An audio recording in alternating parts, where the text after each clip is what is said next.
All right, hey everybody, welcome back to a special off-season edition of the Field Pass podcast. We're back to give you um, I guess we'll have this up before the draft tomorrow, a pre-draft kind of look into what we're expecting from tomorrow. Now, it's a draft, so you know it's going to be crazy. There are going to be things that happen.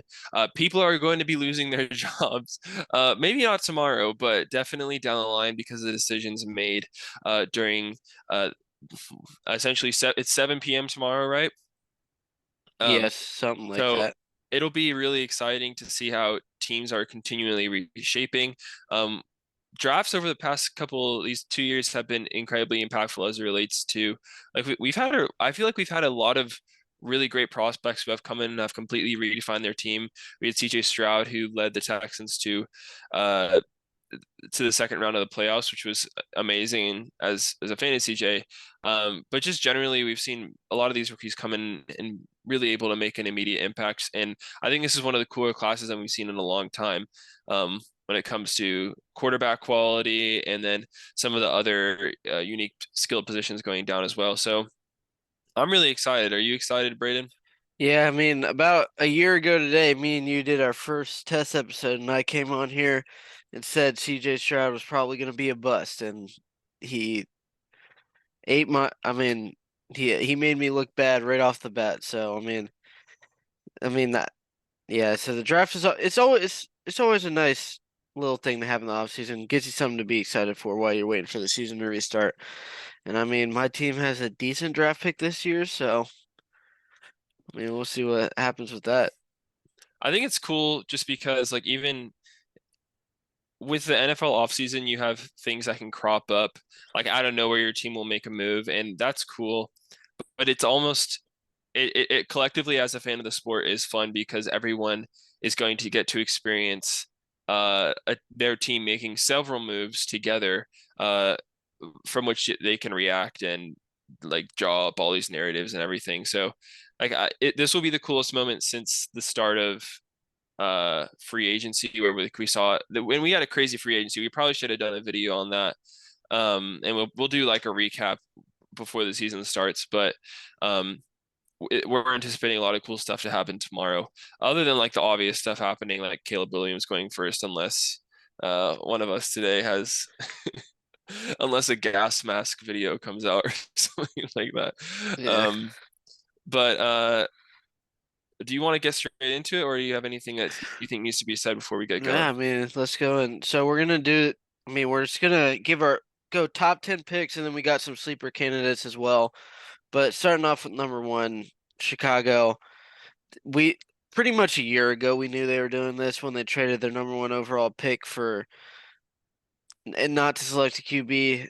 I mean, everyone like everyone thought they would eventually get Caleb Williams because it's just what it is, and I think Caleb Williams, it's pretty much unanimous. Only the whole country knows that now, and I think Caleb Williams is going to be a great player. I mean, he may be a little bit overhyped. I'm not really liking the way he took the draft approach. I didn't really like how he's sitting out a bunch of stuff because I mean that never looks good.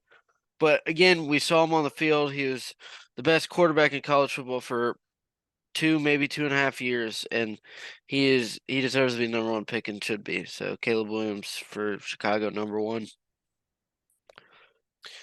Yeah, it's pretty clear that it's going to be Caleb Williams, and we see. To me, it wasn't as sure. I thought that once Justin Fields came back from the injuries and he was actually piecing up a lot of defenses, and then I mean it kind of came to a screeching halt towards the end of the season, which kind of made it clear that this not even like the Cinderella story, but the case for him still being a Bear was probably not going to stand when it comes to the cap implications.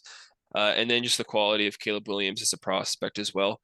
So it wasn't as clear to me as to what they were going to do, but by the time it came to like the end of the season, I was fairly certain that they were going to be shipping him out.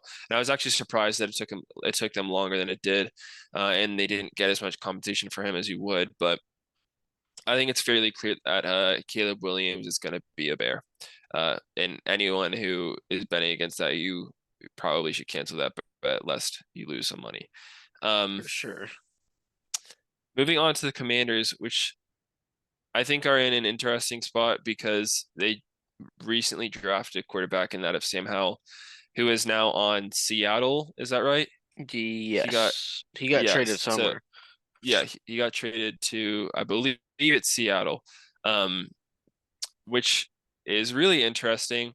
And we've seen a lot of smoke recently as it relates to Jaden Daniels coming up, and I think a lot of it has been trying to like inflate his draft stock or like try and prompt a trade, which doesn't necessarily make much sense to me because it seems pretty clear to me that they were set on taking Drake May from the start. So I'm kind of confused as to why they're doing this, but um to me it's Drake May. I don't know if you saw this, Brandon, but there was like a lot of drama as it related to like when they brought up there was like drama with his agent uh towards the Commanders.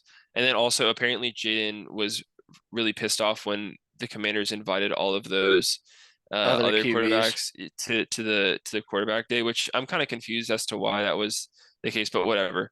Um, I think that I think it will be Drake May by the end of the day, and if not, I think the Patriots will be getting a great prospect because I'm not like crazy down on Genie Daniels or anything like that, but I think it's pretty clear who the 1, 2, and 3 is. Um, and I have them taking Drake May unless they make a big mistake. Yeah, I actually have Jaden Daniels going here. I do think Drake May has the better arm talent per se, but you pair because Jaden Daniels he doesn't have a bad arm whatsoever. It's just Drake May's is just better from what we've seen. But the things that I've seen from Jaden Daniels, he's won more meaningful games at. He won some at Arizona State and he won a lot at LSU. He is the Heisman, so you got to give him credit for that. And his athleticism puts him separates him.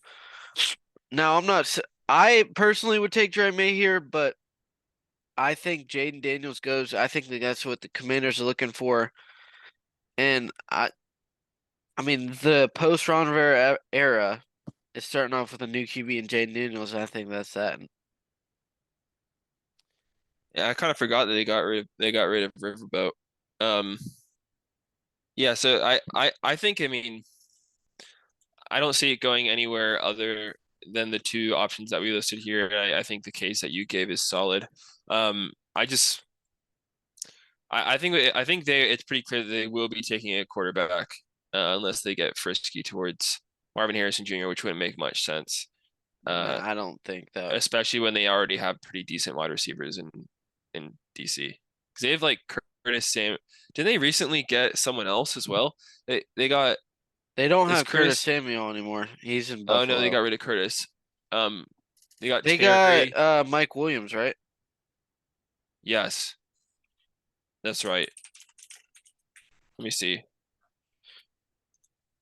All right. Wait, let me Wait, confirm. they got Eckler. That's who it was. That was the Charger they got. Wrong charge. Yeah, wrong charger. Um, regardless, I think quarterback is the play here Yeah, they for currently don't have one, so yeah. So unless you have the kicker walking out there like in Madden, uh, the Commanders are going for a QB. So why don't you give us our New England pick? well, I think since you had Drake May at 2, you're probably gonna have Jaden Daniels at 3. Because the Patriots also need a quarterback. They don't have Mac Jones anymore. And I don't really know if they want to trot out Bailey Zappi out there. I think Drake May is going to end up in New England, and I think that's a perfect fit for them. I really do. I do think, even though I have Jaden Daniels going higher, I do think Drake May is going into a better situation as the franchise wise, because the Commanders have been the most mid team in the past 8 years, and even though the Patriots have been below average of Bill, they have a new era with their new head coach. They're bringing some stuff in. I think the Drake May time at in New England will go well, and I think that's the right fit for Drake May. So I have him going 3. Yeah, I think that this will be. There have been reports recently that um, Kraft has sort of been entertaining trading this pick away. And while I think that while I think that it would be they would get a lot of and they could potentially like we saw Houston trade into the first round and it went really well last season and then also um like trading out has been particularly useful for a lot of teams recently, especially for the and I think this would be good for the Patriots since they're kind of still in a rebuild. They still have things that they need to work. Granted, their defense is solid. They have Christian uh, Gonzalez who was great and unfortunately went down to an injury. So if they can keep drafting well, I think that this rebuild could be over fairly quickly. Um, I think that they will go for Jaden Daniels though. I don't necessarily think that's the right decision because I think that there's still room for improvement, especially when it comes to wide receivers. But I think that looking at the classes going forward, they're going to take a shot, and um, can't really blame them for it. I just think this is what they're going to be left with once the Commanders are done with their pick. Yeah. I mean, they need a QB, so they're gonna pick whoever the Commanders don't out of the two. I've heard things about JJ McCarthy, but I don't think he goes to either of these teams here. Well, I think it's possible they do take Marvin Harrison Jr. as well. The Um, Patriots, yeah, and then you just like kind of maybe they try to trade up and to you get in a you quarterback, but you could try trading up again, or you could go for like a veteran. You could try find a veteran because they have Jacoby right now. I mean, who is serviceable, and it's not like obviously Marvin Harrison Jr. is not going to be the happiest to be starting his rookie season with Jacoby Brissett as like the starting quarterback. Who, keep in mind, isn't a slouch, but like he's not the quarterback of the future. So but that's not what you should consider. I think it will be Jaden Daniels, but I also can see Marvin Harrison Jr. as being an option here as well. yeah. And then Zach, who do you have going for? I have Marvin Harrison Jr. going for the Cardinals. I think that it's reasonable that like I think this is probably the candidate that a lot of quarterback desperate teams, including the Giants and the Vikings, have been trying to get to the most in the fact that there hasn't necessarily uh, been a trade is kind of indicative that they're not going to get rid of it. So, and I also think that just wide receiver is their biggest need at this point, and Marvin Harrison Jr. is a perfect plug for that. So, give me Marvin Harrison Jr. here. Yeah. I'm actually gonna talk about 4 and 5 combined here because I think one of these picks will get traded to either two teams, the Vikings or Broncos. I think either 4 or 5 will, but I do think it will be because both teams, if the Cardinals trade their pick and then the Chargers don't, they'll get Marvin Harrison, and then if the Cardinals get Marvin Harrison, I feel like the Chargers will trade. So I think the Cardinals, since they traded last year's pick, that was so high, I think they keep it this year and get Marvin Harrison Jr. because that's the best option for them because they already have Kyler. And then I think the Chargers trade to Minnesota because I don't think they want Sam Darnold out, and I think they do take JJ McCarthy at 5 because they are that desperate for the QB. Because if JJ McCarthy falls to 6, New York will take him. So I think the Vikings are trying to stay ahead of the Giants to get their QB. So I have Marvin Harrison going 4 and JJ going 5. I saw some funny rumors today about someone potentially trading uh, uh, Justin Herbert away and Oh, the Chargers Harbaugh drafting is the not doing Chargers that. drafting JJ Har McCarthy. that Harbaugh's main reason to go into LA was for Justin Herbert. He will not That trade is Justin true. Herbert. Yeah, that There was a there huge. I Herbert tell was a you huge right now part of that. there's a 0% chance that happens. Zero. Yeah, I didn't think it was going to happen. I just thought it was funny how people were bringing it up because why? Because when you look at the hit rate for quarterbacks recently, it's like a third percent. And now I think that like a third percent of them like are extended um in recent drafts right now. I mean you can just look at the draft class where we've now seen Zach Wilson go over to Denver. The only I mean, their hit rate's even worse because it's Trevor. I think they were like four quarterbacks drafted in the first round or something like that, and only one of them is still at their team, and that's Trevor Lawrence.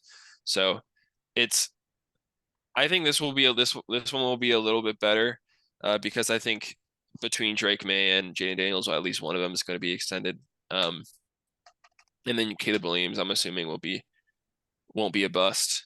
Um, but yeah, it would be stupid of him to get rid of that. All that is to say, for you to get rid of a surefire quarterback for a potential who has thrown the quarter start like whether or not you like JJ McCarthy or not, or you're high on him, he hasn't thrown the ball nearly as often as some of these other guys. Um, wouldn't make much sense. Not that's not taking away from him as a prospect or anything. He could be a dog, but he just there's not as much data on him as all I'm saying. Yeah. So that And would be a bad move. as much as because I'm very close to the Michigan program because I'm a Michigan fan, but I think there was no doubt JJ McCarthy and Jim Harbaugh had the best QB relationship while Jim was at Michigan. I don't think that if now if he went to like because I think he interviewed for Atlanta and Washington. If he went for one of those teams, he for sure drafts JJ McCarthy. But I mean, it's been out for years how much Jim Harbaugh has loved Justin Herbert and how he wanted to coach him. There's no way that he's going to give that up now. Now, as even though he really, I think JJ McCarthy's one of his favorite players to coach. I don't think that happens, and I also kind of think that's why the Chargers will trade that pick so someone can get JJ.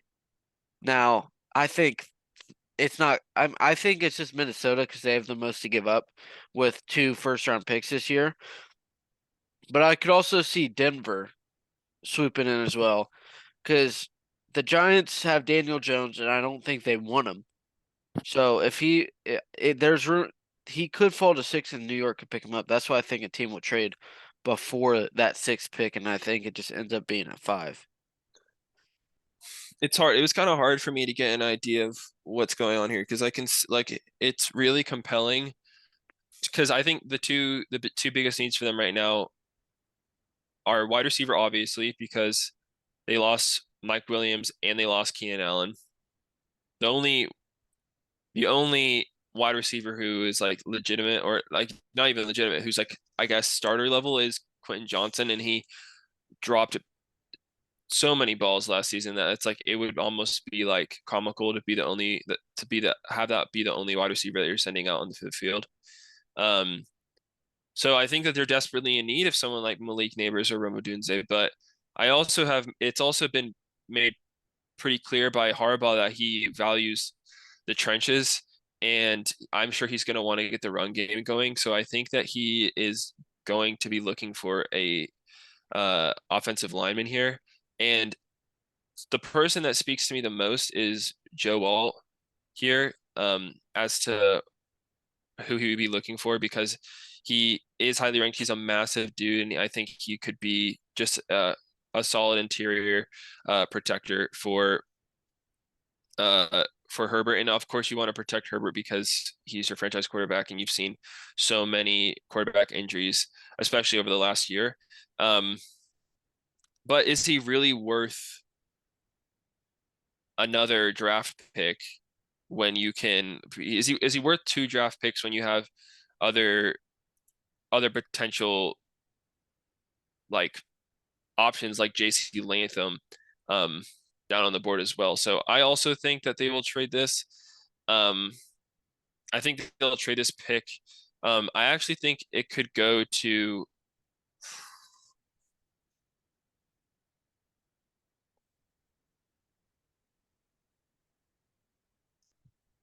yeah. See, this wouldn't make much sense because I'm looking at yeah. Well,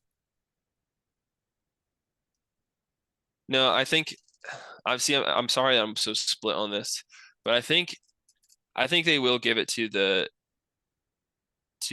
Vikings for but I don't know what the Vikings are going to give up by any and like I don't think It will they have really definitely. anyone that they could give up. I think it will feature 11 and 23. I picks as well. Yeah, definitely. But do you think any players are in the mix, or do you think it'll just be straight up draft I picks? think it. I mean, it wouldn't be a meaningful player. I don't think they may give up a Yeah, pick either later on, uh, day 2 or 3, or next year pick. So, yeah. Well, I'm gonna have them trade that away. Um, just because that makes most sense to me. Is Joe Alt really that valuable? To me, I don't think so. So, so who um, do you think JJ gets yeah, so picked at five, JJ's going six. 6 or Or sorry, 5? sorry, I forgot. I skipped over the Vikings. The Vikings are gonna pick JJ. Yeah. Gotcha. Um, the Vikings are gonna pick JJ, and then pick your poison when it comes to the wide receivers for the Vikings after that. But I think it's gonna be um, give me minute neighbors For to the 6. to the Giants. Yeah, at six. Yeah, I have that as well. Cause I mean, if JJ's not there, they don't got a QB option to take. And the one thing that they want is a wide receiver. And I think Malik Neighbors is it. And honestly, people are saying Malik Neighbors is better than Marvin Harrison Jr. Now, I don't know what they're smoking because I think Marvin Harrison Jr. was the best player in college football for 2 years, not just one. And but I do think Malik Neighbors is a very good wide receiver. In any other year, he probably would be the wide receiver one to go Yeah, off the board. So I think Malik Neighbors at 6 is a very good pick for the Giants. It gives them a weapon to go to because they lost Saquon, who was, and now they need a true number one option to go to in the passing game, and Malik Neighbors is that guy for New York. So I think that's where he ends up. I yeah, on Neighbors versus Harrison Jr., I think that the reason why so many people are bringing up like they want to have the hot take that Neighbors is actually the wide receiver one in this draft class is related to the stats that he was able to put up with Penix. Um, sorry, not Penix, Jaden Daniels, at LSU. But and obviously, like I'm sure this is what people who make this take have heard. It's like the quarterback situation being as different as it was, um, really doesn't lend itself to being as you can't necessarily make that comparison. Also, I think that just with the way that Jaden Daniels played and his ability to run and extend the play in the way that Kyle McCord actually could not if he tried and trained his entire life to do.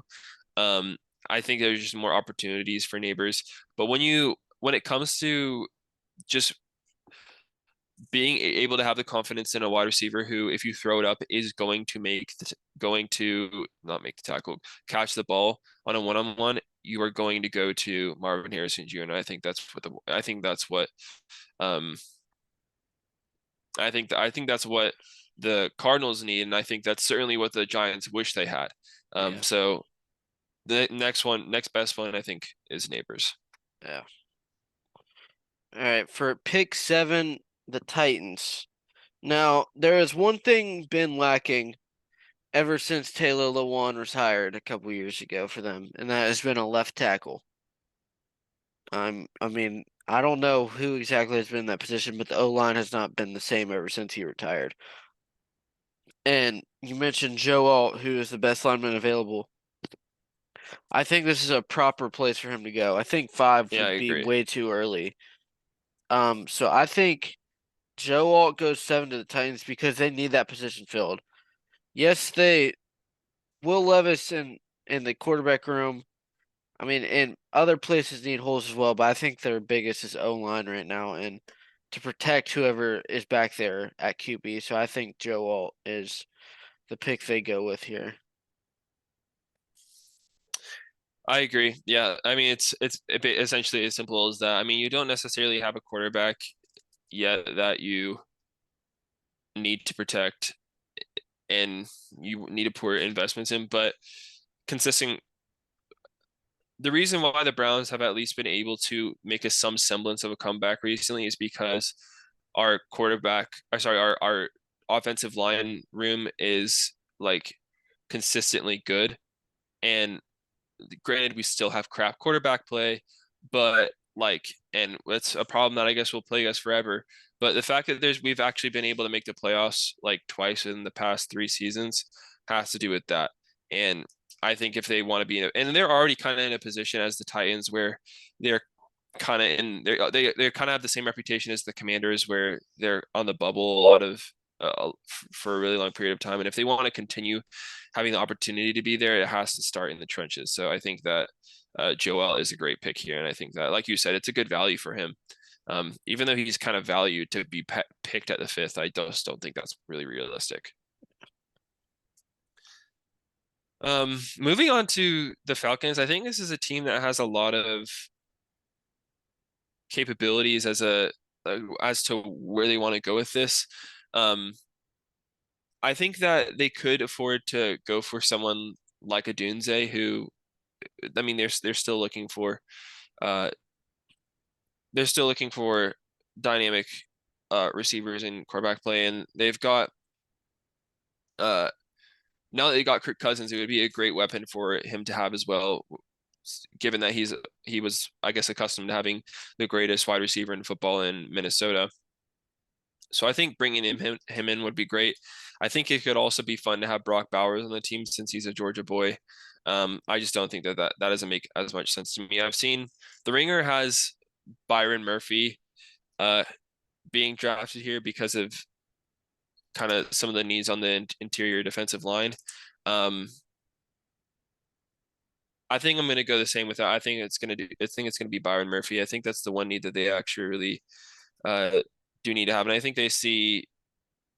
they can with the new offense. I think they're going to be able to get Bijan involved more in the receiving game as opposed and just more in general. So that opens up another option. So I think I think improvement on the defensive uh like the defensive side would be great for them, which was, I guess, in addition to an already solid defense, um, would be great for the Falcons. I think it's the right move to go by.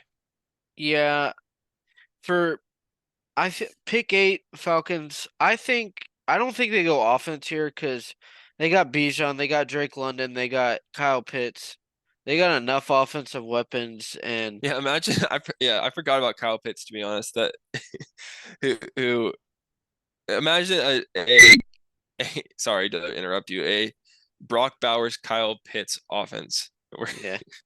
That's it. Yeah, that would be AIDS to go against, but I think they go defense here and I was looking at the edge rushers because when I was thinking of the Falcons, I couldn't really think of a dominant edge rusher that they have. And two names popped up to me, Dallas Turner and Chop Robinson. Those are the two edge rushers that I think are best. But I think Dallas Turner is the most likely option. I'm very high on Chop Robinson though. I think that wherever he ends up, which is looking like late first round, which is hard for me to believe, will he'll be great there. But I think they'll go Dallas Turner. I don't with everyone saying that Chop Robinson isn't going this high, maybe it's because of how he performed at the combine. But I think they'll get an edge rusher here, and that has me lead to Dallas Turner out of Bama, which I think will be just as great option for them. Yeah, I think we're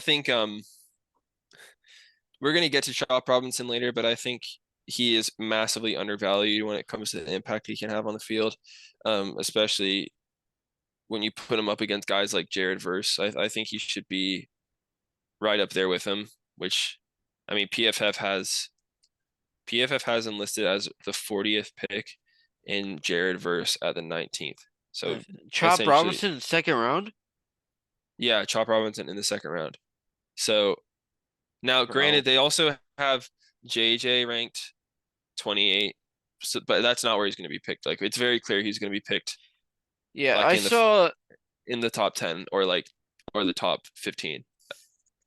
I mean, it's just JJ. If he played at an LSU where they throw the ball a lot, I think he'd be in a similar spot Jaden Daniels is. But he played at Michigan where we run the ball down people's throat, and he was more of a team guy than a stat guy.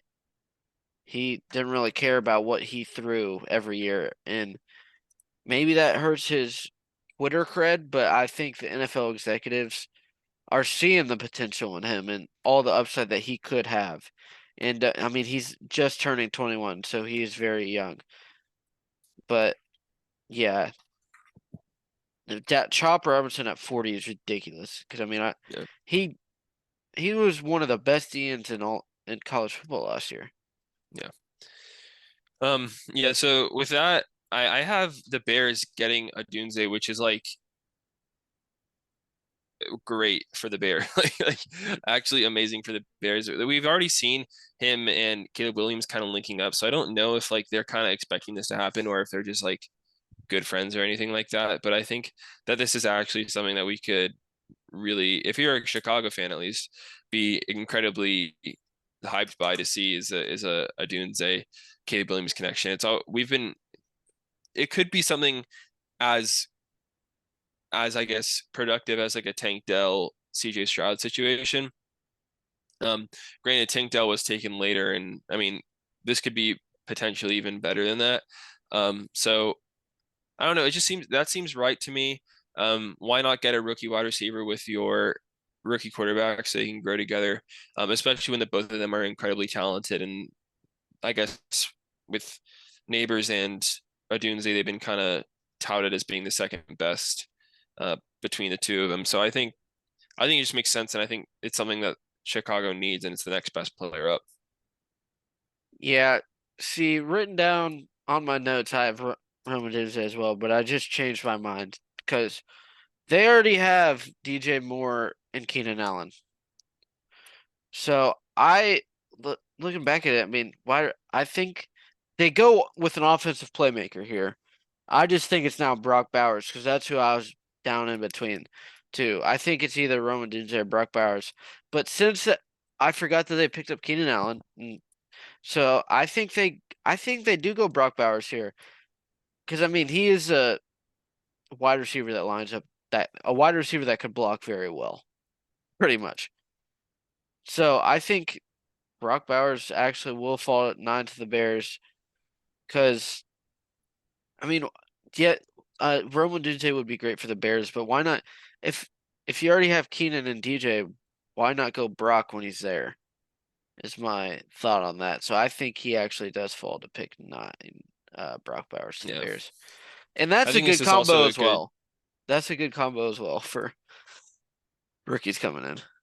This is also just a good trade option as well. Like you can see them getting rid of this and potentially going for like a couple second rounds or like 2 seconds and a third. Um, like it, I don't know. I don't think there's necessarily any, like you said, they're kind of quarterback rich, which is kind of weird. To have both Keenan Allen and DJ Moore is already kind of crazy to, I can see the argument where having a Dunze could be kind of overkill. But it's also like, hey, why not literally give him no excuse as to why he's not putting up a, granted, they still need to probably make some improvements on their offensive line, but I don't know. It seems to me that like it's the right to me it seems like the right move to make. Just give him no reason why he shouldn't be able to succeed, and if he's not who we think he is, then get rid of him. Yeah. For me at 10, I know you just said Brock Bowers up to Chicago, but I think that Brock Bowers could be great as a Jet as well. They need playmakers, and with the way that Aaron Rodgers is kind of like completely,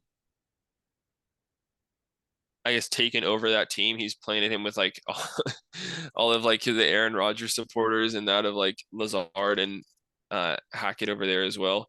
I just think I think it makes sense to bring in a young guy on the offensive end who can really shake things up. They don't. I don't really think they need him. I think any improvement on their defense would be overkill, and I don't think I see anyone else on here that I think uh, would make that much sense to take, other than like some of the great edge rushers that we talked about before. But I just think that Brock Bowers makes a lot of sense here. Yeah, this is originally where I had Brock going. Um, but I think let me I think they go since they don't get Brock Bowers. I think they go O line and J.C. Latham, tackle from Bama. I think that's where they go because they don't need. They also don't need Roman Dunze. Which that means I think Roman Dunze goes 11 to the Chargers. I think that so the Chargers will still get their wide receiver. But I think because the Jets they have Garrett Wilson, proven wide receiver, high wide receiver level, and they also got Lazard and other options. And if Brock Bowers goes 9 to the Wasn't the Bears, yeah.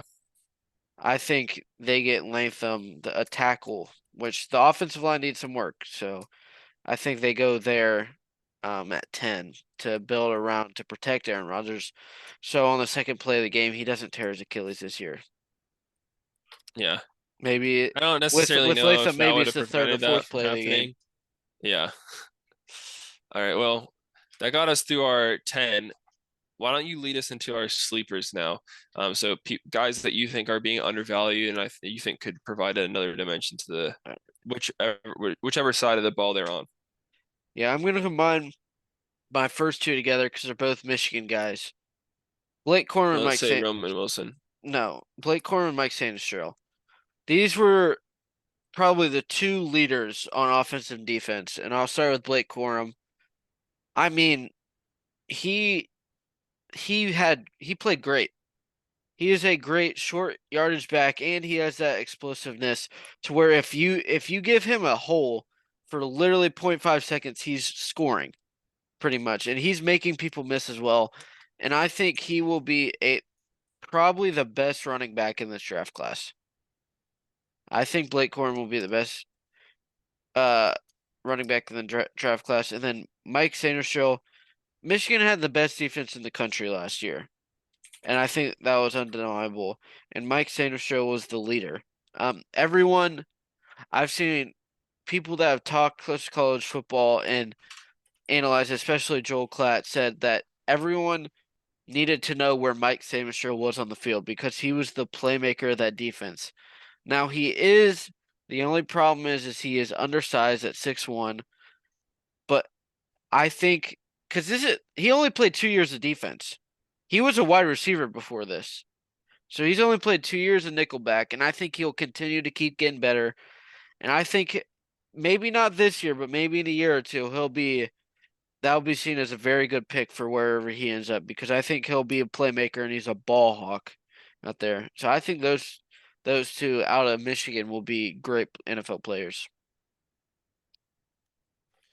Yeah, I can see that. I mean, it was kind of hard to see why Blake Corum was undervalued. Is kind of undervalued so much. I understand the reason for avoiding running backs in the first round just because of kind of the way that they kind of run through their bodies pretty easily. But I mean, he's a great player, and I think that whoever drafts him realistically should be playing with him within the first, if not second year. So he's I think whoever he goes to, I mean, he is pretty small, and I can see that as being an issue in the NFL. But we have plenty of smallish running backs who have been able to find success. So um, yeah, I think that's valid. Yeah. All right. So who is your first sleeper candidate? Yeah, my first is Chop Yeah. uh, Robinson, just because we've already talked about this, and it's maybe a tired point, but I think that t just to see the level at which he tore up the when I saw it when he was playing Ohio State.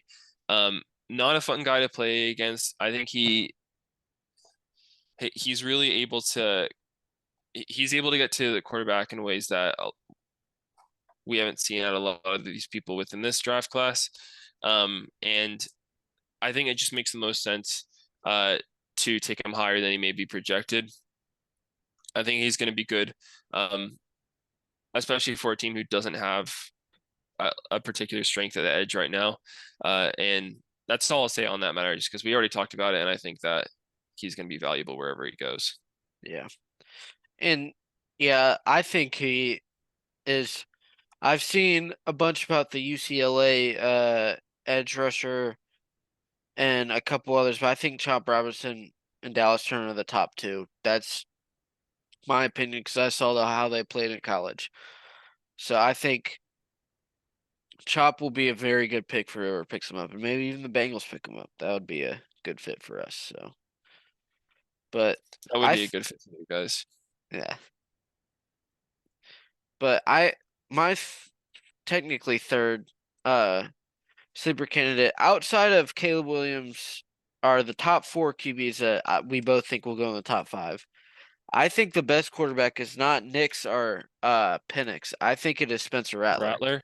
Yeah, I was Yeah. gonna say Rattler too. I But think I think the risk is high. Like he could be a real bum. Like, but I think either it's worth taking a shot at him where he's at. yeah, I think now his Oklahoma days did not end well for him. He was very streaky there is a great word for it. He would be on for 3 or 4 games and then for 2 or 3 games he'd have 3 interception games. But when he got to South Carolina, he started to develop more. And especially last year, he was throwing great throws. He just didn't have the manpower on that offense to do anything with it. And I think he had a very good showing in the Senior Bowl, I believe it was, where he played well. And I just think that he could be like a sleeper quarterback to play well in a couple years because I don't think he'll start. He may have to develop and then eventually get a start somewhere. And I think that could be a very good option looking back at that pick. Being a day, he will most likely be a day three pick. So I think day three is a good value for Spencer Rattler, and there there's a lot of upside that can happen on that pick. Yeah. I want to throw two Ohio State boys in there as well, on my end that I think are being kind of undervalued. Um, I think Cade Stover is a good pick at the tight end position, and although he may not be like he's not the fastest out of the bunch. Um, I think he's so physical. He's like so physical, and some of the catches he was able to make, um, and I don't know, like he's not particularly like he's not particularly he's not necessarily fast, and he's not um I don't know what the word is to say it, but he's not the best route runner in the like he's not an insane route runner.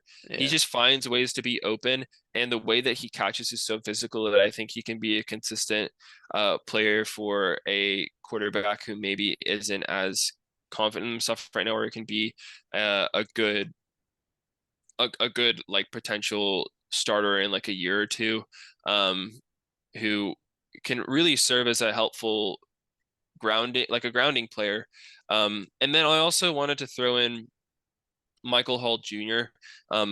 So for the defensive interior, I think both of those guys are fairly undervalued, and particularly Cade Stover. I don't necessarily think he starts the first year, and or the first season rather, and he's projected to be like a third to fourth round. But I think he could be worth like a second with the upside that he has, and some of the tape that we have on him at Ohio State because he was like when that dude is on, he can.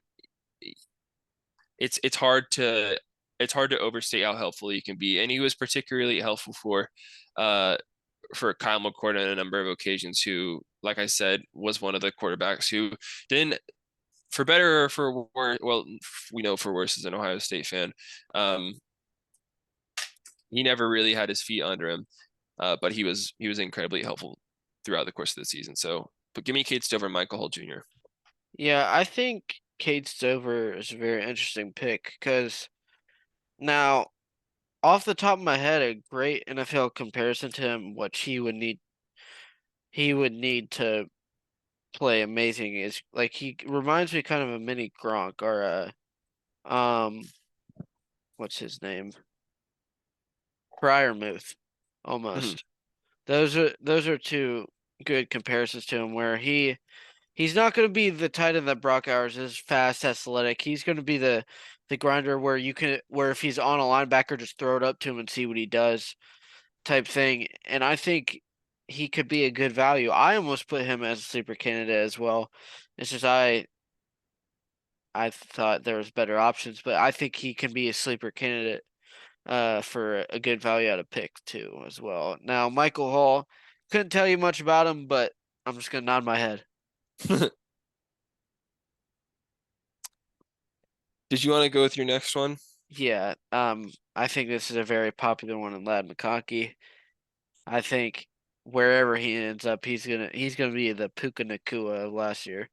I think he will have a very, very good year right off the bat. Because I mean, he is very underrated somehow. Because I think he's going second or third round right now in a lot of mock drafts. Which I mean, he's not. Trust me, he shouldn't be going with Marvin Harrison, Malik, and Adunze. But I think he's in that next category of receivers.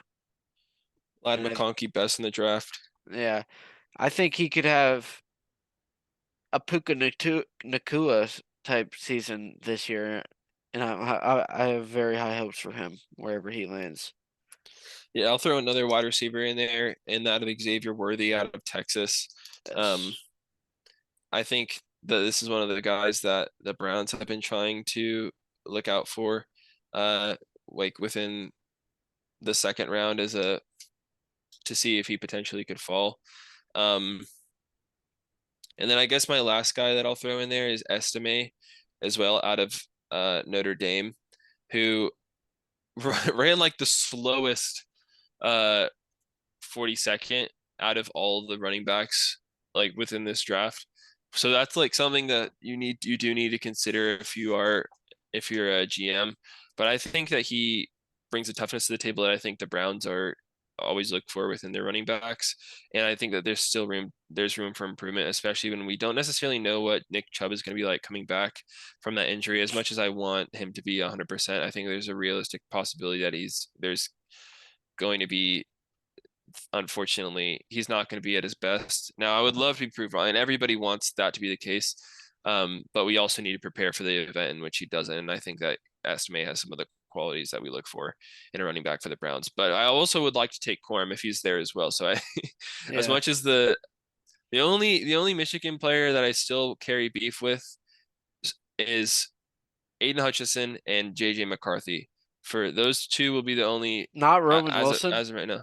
No, I don't really care that much about Roman Wilson. I know he's just like talking out of his ass when he was like talking about Marvin Harrison Jr.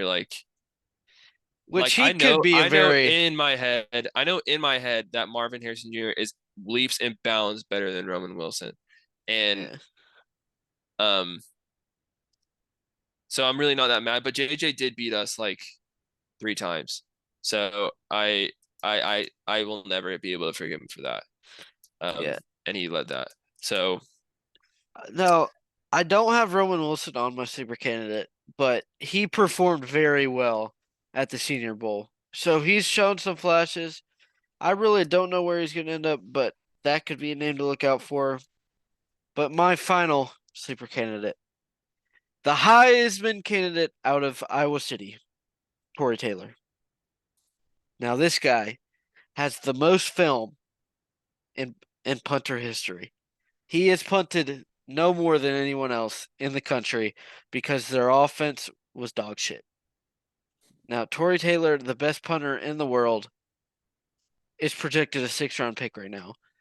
But if I'm Chicago, if I'm their GM, I am picking him at number one. Because, man, he is a game changer. How many times he can pin the opponent inside the 10 is crazy. And Torley Taylor is my MVP. He's going to win Offensive Rookie of the Year this year and MVP with wherever he ends up. That's how good he is, all right? Torley Taylor, I just botched his name by saying Torley, but Torrey Taylor is the best prospect in this draft.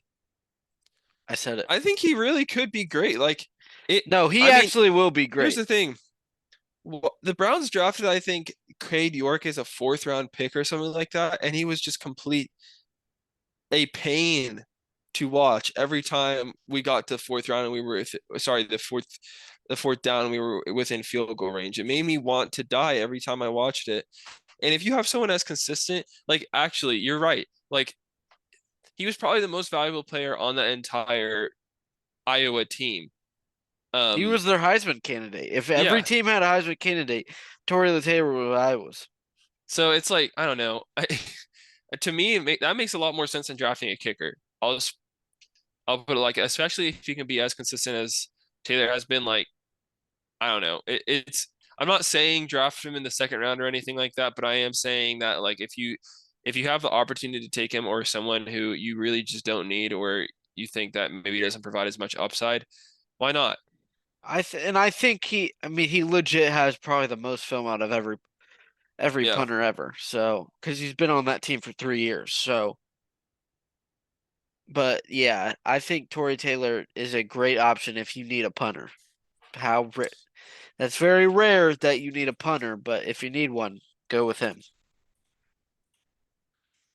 The only downside about him, actually, no, it's not a downside. I completely forgot. He is Australian. Yeah. He Australian punters are dogs. They get the job done, and I want to see more Australian representation within the NFL. So let's go, Tory. Hope you end up on somewhere great. Like let's put him on the Chiefs. Let's give him to the Chiefs. Let him. I want him to have a perfect career. He deserves it after the pain that What he had yeah, to what he endure went at through. Iowa. Yeah, The hell he's been through. He deserves yeah, a reward. yeah. He needs to join like a dynasty. So I Yeah. don't. I'm rooting for him entirely. Whatever needs to happen, Tori. I hope you have a great rest of your career. Yeah. Now, I'm gonna propose a crazy like a scenario that would like everyone would be talking about. And I believe Zach has one of his own to wrap this up. My scenario for the draft is with pick number 6 in New York. I saw this floating a little on social media, and I think this will be a make or break. Like everyone, the Giants, if this happens and it doesn't work, the Giants franchise will get taken over by the government and never be allowed to play in the NFL again. And that is where they pick Michael Penix at 6. I I think that will be very stupid, where there's literally no point to do that and But picking they're just Penix that at fed up with 6. Daniel Jones. Yeah, but that would be probably a Dable call where he does not want to go through another year of Daniel Jones, and and he wants another quarterback. So I think the crazy scenario that like could everyone would be buzzing about is if they instead of taking Malik Neighbors, they go with uh a Michael Penix at 6. I think that would be crazy. That would be completely ridiculous. I Yeah, don't. I'm not saying I can't see that happening because they are the Giants. They kind of. If I were to do that, it would be because remember when I predicted the Texans to draft um Will Levis because yeah, they're the Texans. Now that makes no sense. Like that makes absolutely no sense if you go backwards and look at like they're the best team at identifying. They were the best team at. They were basically the Jets of identifying prospects last. Granted, they did like have a lot of picks, but like I don't know. It looking back, that doesn't make any sense anymore. So who knows? Maybe it will be the Giants. Maybe whoever they get will completely turn them around. But I think that that is something that the Giants do have within their track record. Um, for me, what I think could be crazy, and I don't necessarily think it's like crazy. I just think that this would kind of like shake up the league. Is I actually do think that Brandon Ayuk will be gone from San Francisco by the end of draft night. Like I think he is coming towards like he's going to get paid. He's gonna have to get paid here soon. And with the way that wide receivers are getting paid, it's probably going to take up a lot of the salary cap.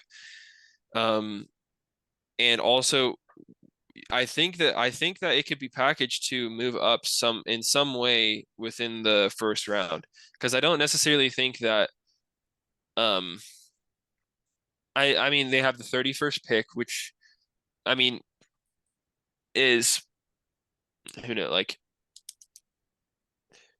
do they really need a higher pick? I don't know, but I think that it's possible that they could trade Brandon Ayuk for package it with like a first round pick with other picks. But I think that the Niners do want to move up, or at least they want to convert some of his skill into picks.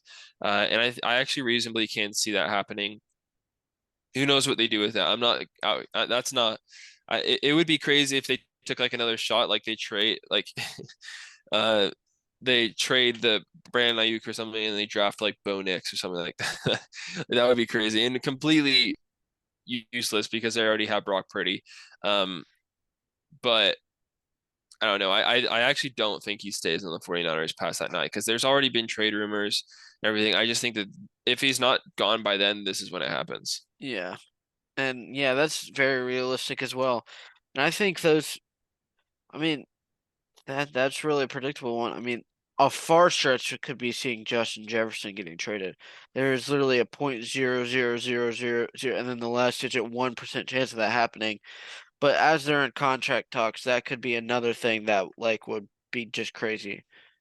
Like there's a couple options where I mean, because we've seen crazy trades on draft nights before. Yeah. So I mean, anything and everything can happen. So, but yeah, I think Brandon Ayuk is that's a very like real possibility of that Hmm. happening. All right. Well, I think that's all we have for you guys for today. Uh, we will be back before the season ends to give information about what we should expect, and we'll definitely go over draft night and let you guys know what we think of it and how we're stupid for getting everything wrong. Because inevitably, one of us is going to be completely wrong, and it's going to throw this whole thing off. So, but that's the whole fun of it. So, thank you guys for listening. We really appreciate you joining in again for an off season report. Yeah, and yeah, I mean, we got some things for the off season that we're happy to bring, but yeah, we'll probably be back draft recap. It's probably next, but Yep. All right. Well, thank you guys so much again. Peace. peace.